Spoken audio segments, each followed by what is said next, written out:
بسم اللہ الرحمن الرحیم۔ سورۃ الانفطار کا تعارف۔ یہ مکہ مکرمہ میں نازل ہوئی۔ اس میں 1 رکوع اور 19 آیتیں ہیں۔ انفطار کے معنی ہیں پھٹ جانا، اور اس صورت کا یہ نام اس کی پہلی آیت میں ماخوذ لفظ سے ماخوذ ہے۔ اللہ کے نام سے شروع جو نہایت مہربان رحمت والا ہے۔ جب آسمان پھٹ جائے گا، اور جب ستارے جھڑ پڑیں گے، اور جب سمندر بہا دیے جائیں گے، اور جب قبریں کریدی جائیں گی، ہر جان کو معلوم ہو جائے گا جو اس نے آگے بھیجا اور جو پیچھے چھوڑا۔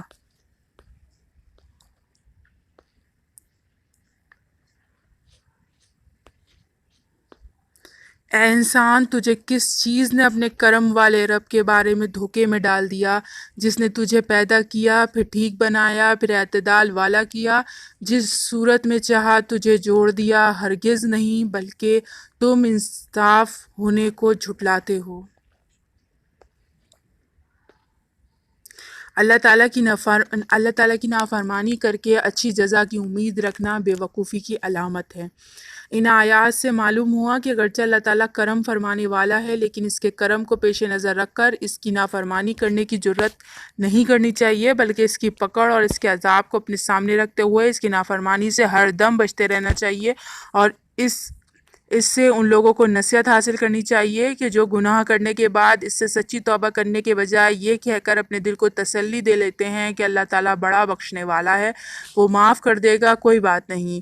ان کے لیے درج ذیل 2 احادیث میں بھی بڑی عبرت ہے۔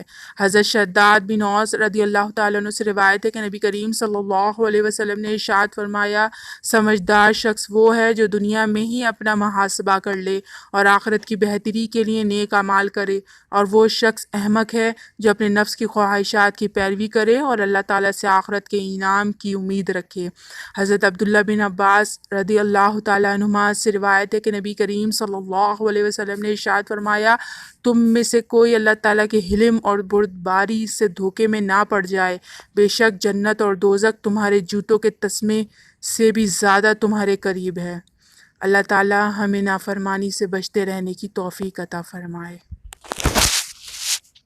اور بے شک تم پر کچھ ضرور نگہبان مقرر ہیں، معزز لکھنے والے، وہ جانتے ہیں جو کچھ تم کرتے ہو۔ محافظ اور نگہبان فرشتے۔ ان فرشتوں کے بارے میں ایک اور مقام پر اللہ تعالیٰ ارشاد فرماتا ہے، اور جب اس سے لینے والے 2 فرشتے لیتے ہیں، ایک دائیں جانب اور دوسرا بائیں جانب بیٹھا ہوا ہے، وہ زبان سے کوئی بات نہیں نکالتا مگر یہ کہ ایک محافظ فرشتہ اس کے پاس تیار بیٹھا ہوتا ہے۔ حضرت فصیل بن ایاز رحمۃ اللہ علیہ جب اس آیت کی تلاوت فرماتے تو کہتے، غافل لوگوں پر اس سے زیادہ سخت کوئی آیت نہیں۔ بے شک نیک لوگ ضرور چین میں جانے والے ہیں، اور بے شک بدکار ضرور دوزخ میں ہیں۔ انصاف کے دن اس میں جائیں گے اور اس سے کہیں چھپ نہ سکیں گے، اور تجھے کیا معلوم کہ انصاف کا دن کیا ہے؟ پھر تجھے کیا معلوم کہ انصاف کا دن کیا ہے؟ جس دن کوئی جان کسی جان کے لیے کچھ اختیار نہ رکھے گی، اور سارا حکم اس دن اللہ کا ہوگا۔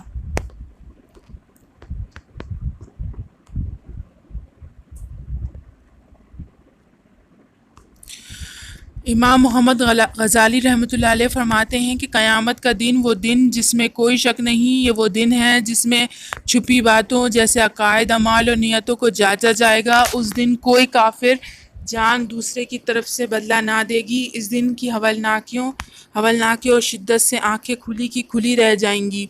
اس دن کوئی دوست کسی دوست کے کچھ کام نہ آئے گا۔ اس دن کوئی جان کسی کافر جان کے لیے نفع پہنچانے کا کچھ اختیار نہ رکھے گی۔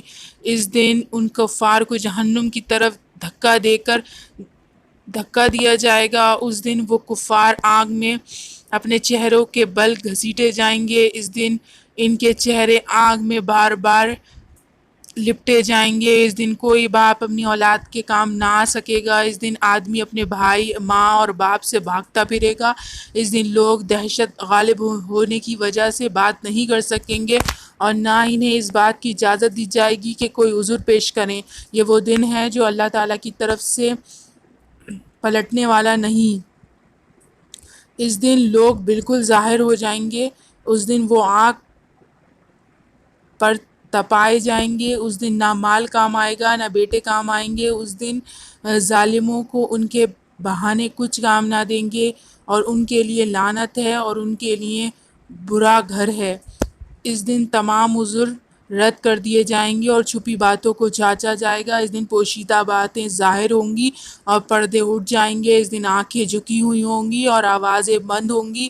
اس دن دائیں بائیں توجہ کم ہوگی، پوشیدہ باتیں ظاہر ہوں گی اور گناہ بھی سامنے آ جائیں گے۔ اس دن لوگوں کو ان کے گواہوں سمیت اللہ تعالیٰ کی بارگاہ میں پیشی کے لیے چلایا جائے گا۔ اس دن بچے جوان ہو جائیں گے اور بڑے نشے میں ہوں گے۔ اس دن اعمال کا وزن کرنے کے لیے ترازو رکھے جائیں گے، اعمال نامے کھولے جائیں گے، جہنم ظاہر کر دی جائے گی، کھولتا ہوا پانی جوش مارے گا، جہنم سانس لے گی، کفار مایوس ہو جائیں گے، جہنم کو بھڑکایا جائے گا، رنگ بدل جائیں گے، زبان گونگی ہو جائے گی اور انسان کے اعضاء گفتگو کریں گے۔ تو اے انسان، تجھے اپنے رب کریم کے بارے میں کس چیز نے دھوکے میں ڈال رکھا ہے کہ تو دروازے بند کر کے، پردے لٹکا کر اور لوگوں سے چھپ کر فسق اور فجور اور گناہوں میں مبتلا ہو گیا؟ تو لوگوں کے خبردار ہونے سے ڈرتا ہے، حالانکہ تجھے پیدا کرنے والے سے تیرا کوئی حال چھپا ہوا نہیں۔ جب تیرے اعضاء تیرے خلاف گواہی دیں گے اور جو کچھ تو لوگوں سے چھپ کر کرتا رہا وہ سب ظاہر کر دیں گے، تو اس وقت تو کیا کرے گا؟ اللہ تعالیٰ ہمیں دنیا اور شیطان کے دھوکوں سے محفوظ فرمائے اور اپنی آخرت کے بارے میں سچی فکر اور قیامت کے دن